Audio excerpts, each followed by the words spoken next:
ভারতের লোকসভা নির্বাচনের প্রথম ধাপের ভোট গ্রহণ ১৯ এপ্রিল। ওই দিন ভারতের ২২ রাজ্যে ১০২টি আসনে হবে ভোট গ্রহণ। দেশটির বিভিন্ন রাজ্যের পাশাপাশি পশ্চিমবঙ্গের কুচবিহার, জলপাইগুড়ি ও আলিপুরদুয়ার আসনে ভোট গ্রহণ হবে। চলছে সব ধরনের প্রস্তুতি। প্রতিদ্বন্দ্বিতা করবেন ২,০০০ প্রার্থী।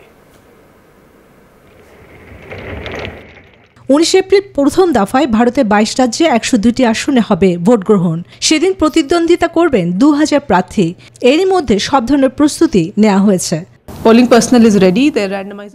ভোট গ্রহণের পোলিং সামগ্রী পাঠানো হচ্ছে, উপকরণ সব বুঝিয়ে দেওয়া হচ্ছে পোলিং কর্মকর্তাদের।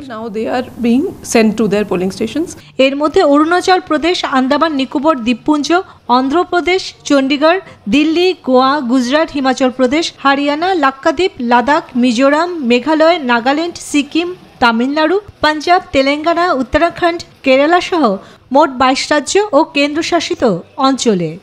বিকাশে কম খরচে ক্যাশ আউটের লিমিট বেড়ে ৫০,০০০, প্রিয় এজেন্টও ২টা।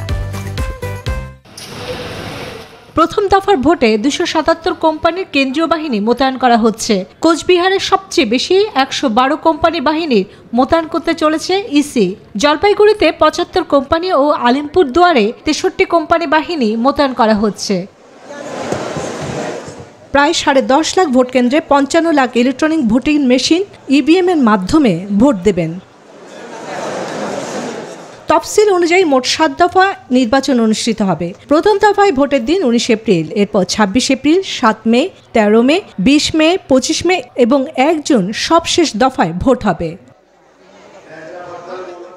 লোকসভা আসন কম এমন কয়েকটি রাজ্যে মাত্র একদিনই ভোট হবে। যেসব রাজ্যে আসন বেশি সেখানে কয়েক দফা ভোট অনুষ্ঠিত হবে। ৪ জুন ভোটের ফল প্রকাশ করা হবে। চন্দ্রানী চন্দ্রা, নিউজ 24।